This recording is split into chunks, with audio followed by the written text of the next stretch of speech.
Hello believers, அர்த்தமுள்ள கிறிஸ்தவ ஊழியம் நிகழ்ச்சிக்கு மறுபடியும் உங்களை வரவேற்பதில் மகிழ்ச்சி அடைகிறேன். போன எபிசோடில் நம்ம இந்த ட்ரினிட்டியை பற்றி பேசலாம் அப்படின்னு சொல்லி ஆரம்பித்தோம். ட்ரினிட்டியை புரிஞ்சுக்கிட்டதுக்கு ஆவி, ஆத்மா, சரீரம்னா என்னங்கிறதுக்கு ஒரு கிளியர் கட் ஐடியா இருந்துச்சுன்னா தான் ட்ரினிட்டி புரியுங்கிறதுனால ஆவி, ஆத்மா, சரீரத்தை பற்றி பேசணும். இந்த எபிசோடில் நம்ம ஃபுல்லாக ட்ரினிட்டியை பற்றி தான் பேச போகிறோம். ட்ரினிட்டி அப்படிங்கும்போதே அதனுடைய அர்த்தம் திருத்துவம் அல்லது மூன்றில் ஒன்று, ஒன்றில் மூன்று ஐக்கியமாகுதல். 3 பேர் ஒரே இடத்துல வர்றது, ஒன்றாக இணைகிறது அல்லது ஒன்றை மூன்றாக பிரித்து காட்டுவது, அதுதான் ட்ரினிட்டி. உலகத்தில் நிறைய மதங்கள் இருக்கின்றன, ஏகப்பட்ட மதங்கள் இருக்கின்றன. ஒவ்வொருத்தருக்கும் ஒவ்வொரு தெய்வங்கள் இருக்கின்றன. ஒவ்வொருவரும் தங்கள் தங்கள் தெய்வங்களை கடவுளாக கும்பிடுகிறார்கள். எந்த ஒரு மனிதனும் கடவுளை கண்டதில்லை.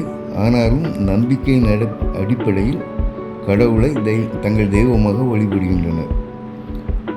ஒவ்வொரு மதத்தினருக்கும் அவர்களுடைய நம்பிக்கைகள், சென்டிமெண்ட், வழிபாட்டு முறைகள் உண்டு. இவைகள் எதிலேயும் நம்பிக்கை இல்லாதவர்களும் உண்டு. கிறிஸ்தவர்களாகிய நாம் மூவர் கடவுளை தெய்வமாக வழிபடுகிறோம். அதைத்தான் நாம் ட்ரினிட்டி என்று சொல்கிறோம் அல்லது திருத்துவம் என்று சொல்கிறோம்.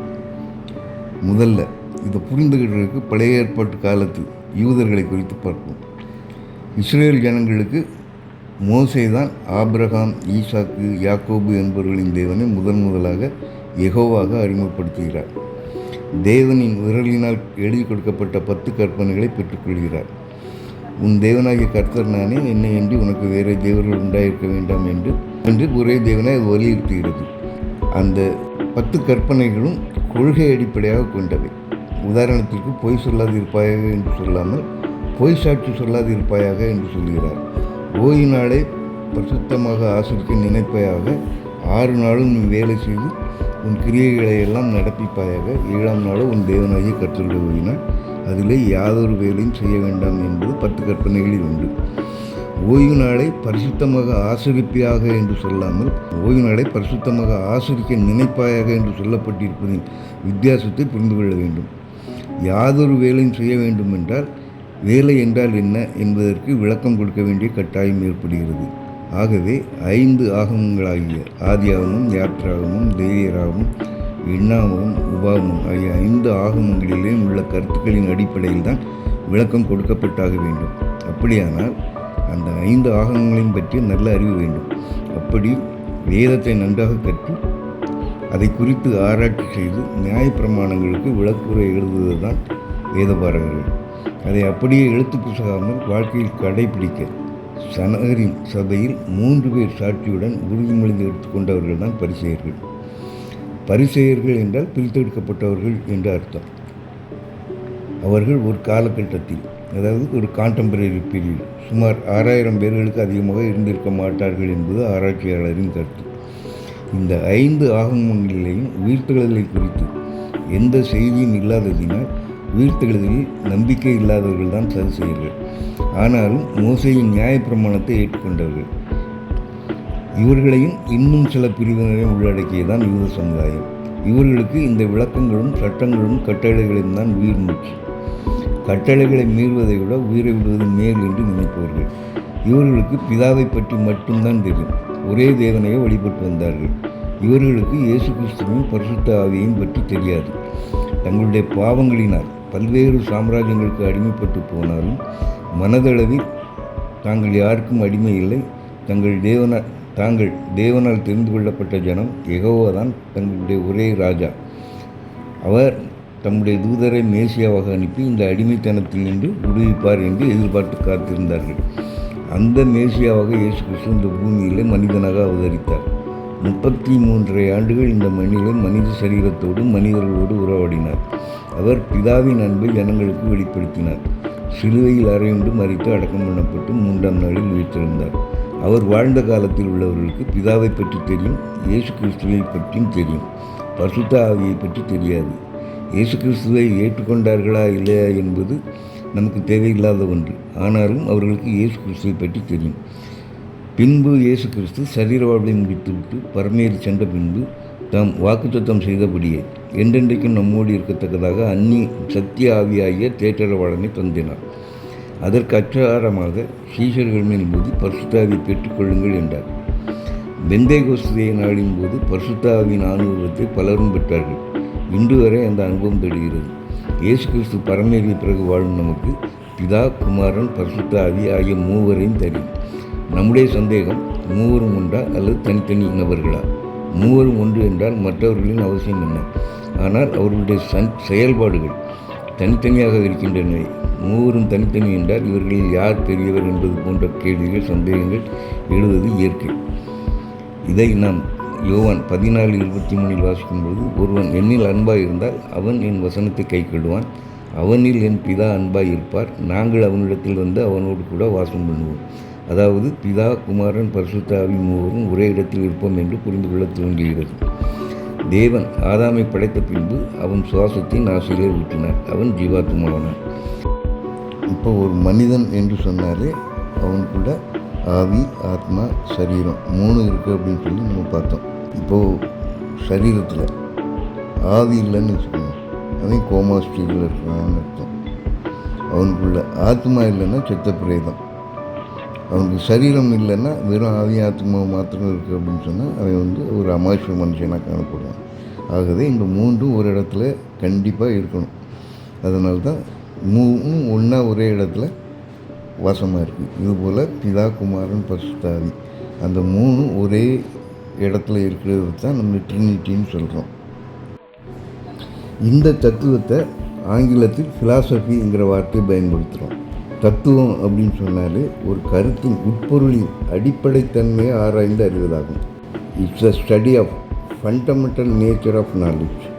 இதை தத்துவ ஞானசாஸ்திரம் என்றும் பொருள் கொள்ளலாம்.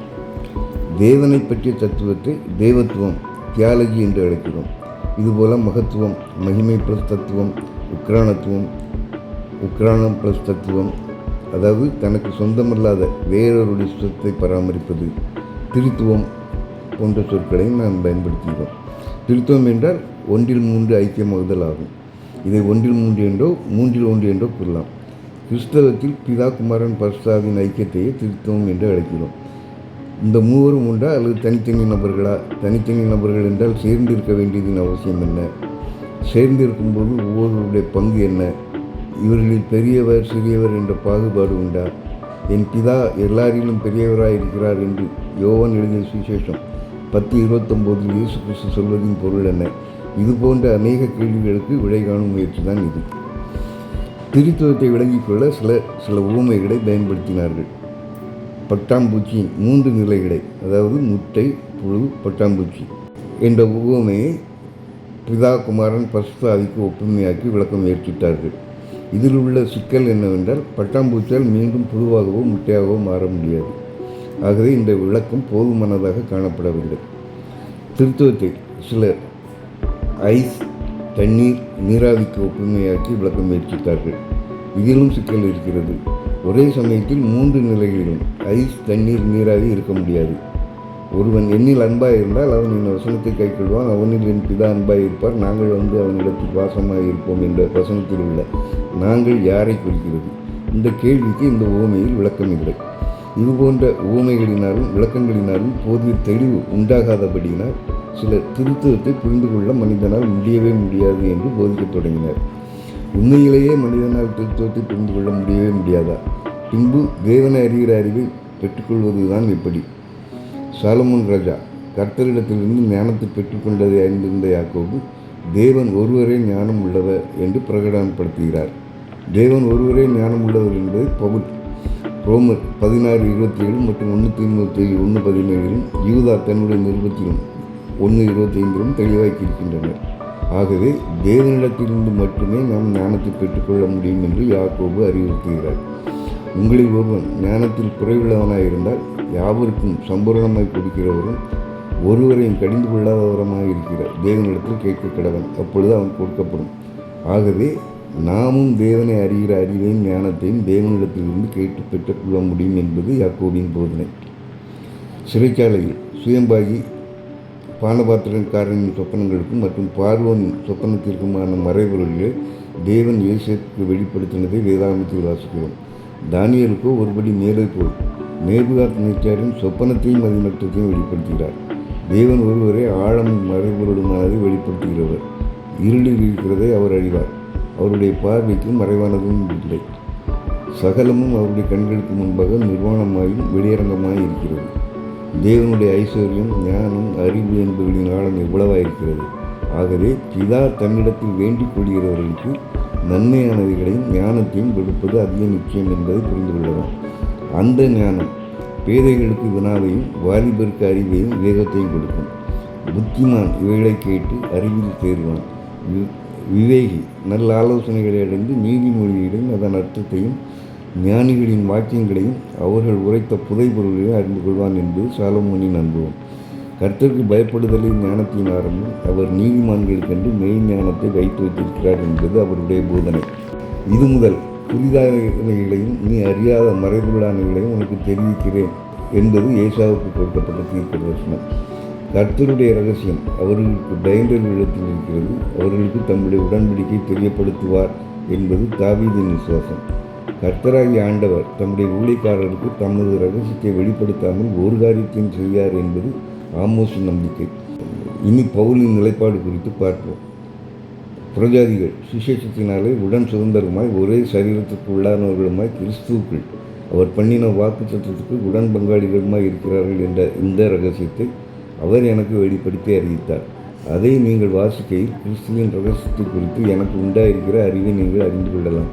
இந்த ரகசியம் இப்பொழுது அவருடைய பரிசுத்த அப்போஸ்தலருக்கும் தீர்க்கதரிசிகளுக்கும் ஆவியானவராலே வெளிப்படுத்தப்பட்டிருக்கிறது போல முற்காலங்களில் மனுபுத்திரருக்கு அளிக்கப்படவில்லை.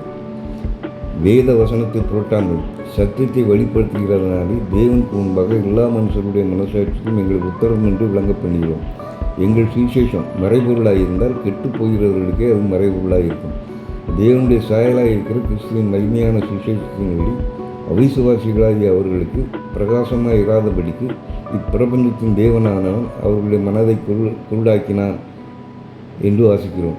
மேலும் இருளிலிருந்து வெளிச்சத்தை பிரகாசிக்க சொன்ன தேவன் இயேசு கிறிஸ்துவின் முகத்தில் உள்ள தமது மகிமையின் அறிவாகிய ஒளியை தோன்ற பண்ணும் பொருட்டாக எங்கள் இருதயங்களிலே பிரகாசித்தார் என்று வாசிக்கிறோம். எந்த மனுஷன் எங்களை கிறிஸ்துவின் ஊழியக்காரன் என்றும் தேவனுடைய ரகசியங்களின் உக்கிரணக்காரன் என்று எண்ணிக்கொள்ள கடவன். மேலும் உக்கிரணக்காரன் உண்மையுள்ளவன் என்று காணப்படுவது அவனுக்கு அவசியமாம். ஆயினும் நான் உங்களாவது மனுஷருடைய நியாய நாளின் விசாரணையாலாவது தீர்ப்பு பெறுவது எனக்கு மிகவும் அற்ப காரியமாக இருக்கிறது. நானும் என்னை குறித்து தீர்ப்பு சொல்வதில்லை. என்னிடத்தில் யாதொரு குற்றத்தையும் நான் காணேன். ஆகிலும் அதனாலே நான் நீதிமானாகிறதில்லை. என்னை நியாயம் விசாரிக்கிறவர் கர்த்தரே என்று பவுல் கூறுகிறார். என்னால் பிரசங்கிக்கப்பட்ட சுவிசேஷம் மனுஷருடைய போதனைப்படியானதல்ல என்று உங்களுக்கு தெரிவிக்கிறேன் என்று. நான் அதை ஒரு மனுஷனால் பெற்றதும் இல்லை, மனுஷனால் கற்றதும் இல்லை. இயேசு கிறிஸ்து அதை எனக்கு வெளிப்படுத்தினார் என்று பவுல் சொல்வதாக கலாத்தியர் 1:11-12 வாசிக்கிறோம். பவுல் தனக்கு கிறிஸ்துவின் சிந்தை தன்னிடத்தில் உண்டாயிருக்கிறது என்று உறுதியாக விசுவாசித்தார். என்னிடத்திலும் தேவ ஆவி என்று எண்ணுகிறேன் என்றார். இப்படி இருக்க திருத்துவத்தை புரிந்து கொள்வது எப்படி? திருத்துவம் என்ற வார்த்தை வேதாகமத்தில் இல்லை. இல்லாத ஒரு சொல்லுக்கு இவ்வளவு தர்க்கங்கள் தேவையா? என்றாலும் எங்கெல்லாம் சுவிசேஷம் போதிக்கப்படுகிறதோ அங்கெல்லாம் இந்த வார்த்தையும் பேசப்படுகிறபடியா அதை குறித்த விளக்கங்களும் தேவைப்படுகிறது. உண்மையிலேயே திருத்துவத்தை மனிதர் ஒருவராலும் புரிந்து கொள்ள முடியாவிட்டால் தேவன் இந்த வேதாகமத்தை நமக்கு கொடுக்க வேண்டியதுன்னு அவசியம் இல்லையே. ஆகவே நாம் தேவனை வேண்டிக் கொள்ளும்பொழுது திருத்துவத்தை புரிந்து கொள்ளக்கூடிய ஞானத்தை தேவன் தமது வசனத்தின் மூலமாக நமக்கு தந்தருள்வார் என்பதே அந்த நம்பிக்கை. ஆதியிலே தேவன் இல்லாதவைகளை இருக்கிறவைகளைப் போல அழைத்து வானத்தையும் பூமியை சிருஷ்டித்து, வானம் எனக்கு சிங்காசனம், பூமி எனக்கு பாதபடி என்றார். அவருக்குள் ஜீவன் இருந்தது. ஆதியிலே வார்த்தை இருந்தது. அந்த வார்த்தை தேவனிடத்தில் இருந்தது. அந்த வார்த்தை தேவனாய் இருந்தது. தேவ ஆவியானவர் ஆழத்தின் இருளில் ஜலத்தின் மேல் அசைபாடி கொண்டிருந்தார். வார்த்தையினாலே வெளிச்சம் உண்டாக கிடவது என்றார். ஜீவன், தேவ ஆவி, வார்த்தை ஆகிய மூன்றும் ஒருவரிடத்தில் இருந்ததாக அறிகிறோம். இந்த பிதா, வார்த்தை, பரிசுத்த ஆகிய மூவரையுமே திருத்துவமாக அழைக்கிறோம். யோவான் இதை பரலோகத்திலே சாட்சியிடுகிறவர்கள் மூவர், பிதா, வார்த்தை, பரிசுத்த ஆவி என்று தனது நிருபத்திலே 1 யோவான் 5:7 குறிப்பிடுகிறார். தேவன் ஆவியாயிருக்கிறார் என்பது இயேசு கிறிஸ்துவின் போதனை. ஆகவே தேவனிடத்தில் ஜீவனும் ஆவியும் வார்த்தையும் இருக்கிறது என்பது தெளிவாக்கப்பட்டுள்ளது. தேவனை ஒருவரும் ஒரு காலம் கண்டதில்லை. பிதாவின் மடியில் இருக்கிற ஒரே பேரான குமாரனே அவனை வெளிப்படுத்தினார். ஆகையால் தான் என்னை கண்டவன் பிதாவை கண்டான் என்று இயேசு கிறிஸ்துவால் கூற முடிந்தது. பூமியிலே பாவம் பெருகின போது தாம் இழந்து போன தமது சாயலாகவும் தமது ரூபத்தின்படியையும் சிருஷ்டிக்கப்பட்ட மனுஷனை தேடி ரட்சிக்க தம்முடைய வார்த்தைக்கு கீழ்ப்படிவார்கள் என்று சொல்லி வார்த்தையையே தம்முடைய ஒரே பேரான குமாரனாகிய இயேசு கிறிஸ்துவாக பூமிக்கு அனுப்பினார். காலம் நிறைவேறின போது அந்த வார்த்தை மாம்சமாகி கிருபையினாலும் சத்தியத்தினாலும் நிறைந்தவராய் பரிசுத்த ஆவியினாலே கன்னிமேற இடத்தில் இயேசு கிறிஸ்துவாக உட்பவித்து பிறந்தார். அவரிடத்தில் பிறக்கும் பரிசுத்தம் உள்ளது தேவனுடைய குமாரன் எண்ணப்பட்டது. தேவன் அவர்களுடனே கூட இருந்து அவரை பரிசுத்த ஆவியினாலும் வல்லமையினாலும் அபிஷேகம் பண்ணினார். தேவனுடைய வார்த்தை மாம்சமாகி நமக்குள்ளே வாசம் பண்ணினார். இயேசு கிறிஸ்துவும் ஆத்ம ஆவி சரீரம் உடையவராக இருந்தார். அவருடைய மகிமையை கண்டோம். அது பிதாவுக்கு ஒரே பேரானவருடைய மகிமைக்கு ஏற்ற மகிமையாகவே இருந்தது. பிதா வார்த்தை பரிசுத்தாவி என்றாலும் பிதா குமாரன் பரிசுத்தாவி என்றாலும் ஆவி ஆத்ம சரீரம் என்றாலும் மூவரும் ஒருவரில் ஒருவர் ஐக்கியமாக இருக்கிறார்கள். ஒருவர் இல்லாமல் மற்றவர் வாசம் பண்ணுகிறதும் இல்லை, பிரிந்திருக்கிறதும் இல்லை. என் பிதா எல்லாரிலும் பெரியவராய் இருக்கிறார் என்று இயேசுதாமே கூறியிருக்கிறார். ஏனென்றால் பிதா தம்முடைய வார்த்தையைத்தான் குமாரனாக பூமிக்கு அனுப்பினார். நான் சுயமாய் வரவில்லை, பிதாவே என்னை அனுப்பினார். குமாரனாகிய இயேசு கிறிஸ்து தனக்கென்று எந்த விருப்புகளையும் கொண்டிருக்கவில்லை. அவரே தேவனுடைய வார்த்தையாக இருப்பதினால் நீங்கள் கேட்கிற வசனம் என்னுடையதாக இராமல் என்னை அனுப்பின பிதாவினுடையதாக இருக்கிறது என்றார். நான் சுயமாய் பேசவில்லை, நான் பேச வேண்டியது என்னதென்றும் உபதேசிக்க வேண்டியது என்னதென்றும் என்னை அனுப்பின பிதாவே எனக்கு கட்டளையிட்டார். ஆகையால் நான் பேசுகிறவர்களை பிதா எனக்கு சொல்லுகிறபடியே பேசுகிறேன் என்றார். ஆவி இல்லாமல் ஜீவனால் தவிர்த்து எண்ண முடியும். அந்த நிலையைத்தான் கோமா என்று சொல்கிறோம். அதாவது ஆவி இல்லாமலும் பிதாவால் இயங்க முடியும். ஆவியை காட்டிலும் பிதா பெரியவர் என்பதையே இது காட்டுகிறது. ஆனால் அந்த ஜீவன் இயங்குகிறதா இல்லையா என்பதை சரீரம் அல்லது மாம்சம் இல்லாமல் காண முடியாது. அதாவது தேவன் இருக்கிறாரா இல்லையா என்பதை கிரியை அல்லது வார்த்தை அல்லது இயேசு கிறிஸ்து இல்லாமல் காண முடியாது. ஆகையால் தான் இயேசு கிறிஸ்து ஒரே பேரான குமாரன் என்று அழைக்கப்படுகிறார். ஆனாலும் ஆவி ஆத்மா சரீரம் அல்லது பிதா வார்த்தை பரிசுத்த ஆவி ஆகிய மூவரும் சேரும் பொழுதுதான் முழுமை அல்லது பரிபூரணம் அடைகிறார்கள். ஆகவே மூவரும் திருத்துவ கடவுளாக தொழுது கொள்ளப்படுகிறார்கள். மேலும் பரிசுத்த ஆவி குறித்து பேசும் பொழுது என் நாமத்தினாலே பிதா அனுப்ப போகிற பரிசுத்த ஆவி ஆகிய தேற்றரவாளனே எல்லாவற்றையும் உங்களுக்கு போதித்து நான் உங்களுக்கு சொன்ன எல்லாவற்றையும் உங்களுக்கு நினைப்பூட்டுவார். அவர் தம்முடைய சுயமாய் பேசாமல் தாம் கேள்விப்பட்டவைகள் யாவையும் சொல்லி வரப்போகிற காரியங்களை உங்களுக்கு அறிவிப்பார்.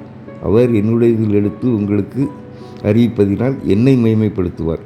பிதாவினுடையவைகள் யாவும் என்னுடையவைகள், அதனாலே அவர் என்னுடையதில் எடுத்து உங்களுக்கு அறிவிப்பார். ஆகவே பரிசுத்த ஆவி சொல்வதும் இயேசு கிறிஸ்து சொல்வதும் பிதாவினுடையவைகள் மட்டுமே.